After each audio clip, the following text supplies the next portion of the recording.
For starters, we'll be going over the Assault class. The most basic setup you'll use early in the game is an assault rifle like a default M16 or an AK-74M. These weapons are decent at both mid and short range combat, but not particularly great at either.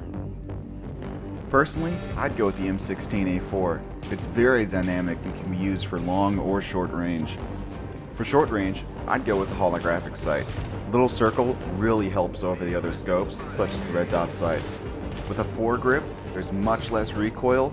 Also, try out a laser sight. It really helps with your hip fire accuracy. For medium to long range, go with the ACOG scope.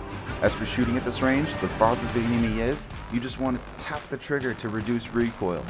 Of course, the foregrip for this range is a no-brainer, and the heavy barrel can decrease long-range recoil.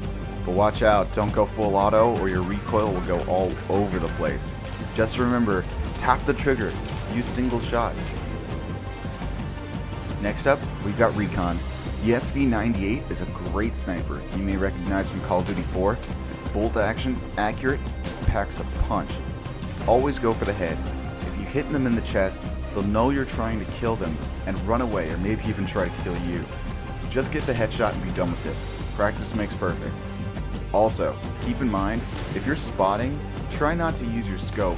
The enemy may see the glint. Next up, we've got the Engineer class, and let's face it, SMGs are really good. The 74U, M4A1, PDW, UMP, they're all amazing guns. Engineer is an awesome class to play as. You've got all those awesome weapons and the ability to use rockets, RPGs for walls or enemies, and heat seekers for vehicles, land or air. Last but certainly not least, we've got the Support class. This class uses mainly light machine guns, which can put out a lot of low damage bullets. Just keep in mind, it lacks accuracy from a distance. This is good for suppression fire at long ranges, so your team can advance forward thanks to you, and can be used to take down opponents at short to mid-range combat, but don't get too close. Remember, the Support class is all about surviving and helping out the team. Now we've got what I like to call global guns. These are guns that can be used in any kit. My two favorites are the PP2000 and the UMP. The PP2000's got a higher rate of fire than the UMP, and the hip fire is a bit better as well.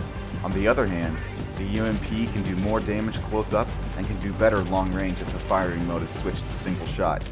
It's all a matter of preference, really. Alright guys, that's it for this episode of the Weapons in Battlefield 3 with more to come. I hope this has helped you decide how you want to play the game. For more detailed tips and tutorials, head over to bf3dominator.com.